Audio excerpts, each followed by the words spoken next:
panibagong edisyon ng Usapang Basketboleros. Tutungo tayo sa bayan ng Lingayen dito sa Pangasinan. At syempre, ating kikilangin ang offensive playmaker point guard sa bayan ng Lingayen na si Mark Kenneth Castillo. At isa din siyang varsity player sa eskwelahan ng University of Luzon sa Dagupan City at kasalukuyang player ng Team Lingayen para sa palaro ni Governor Amado Espino III na 4th Governor's Cup Intertown Basketball Tournament. At huwag na natin patagalin pa, ating kilalanin ang offensive playmaker point guard sa bayan ng Lingayen dito sa Pangasinan na si Mark Kenneth Castillo. And welcome to my channel na Sir Pidong TV, Usapang Basketboleros.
Bantay si Kento Sanchez.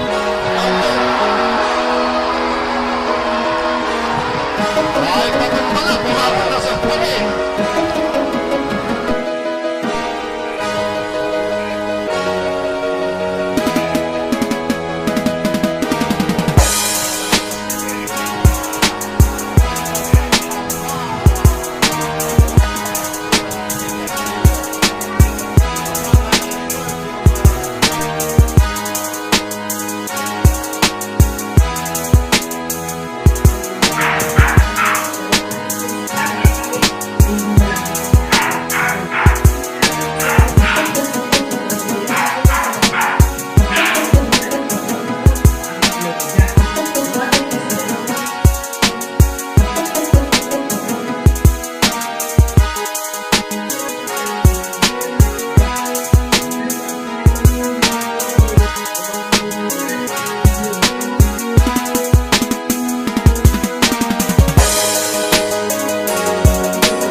Okay, subang, opa, tubo siya, tabal! Nakabalan! Tabal! Tabal, mga kaibigan, sa balbal! Yung tubo siya kay subang, 4 seconds!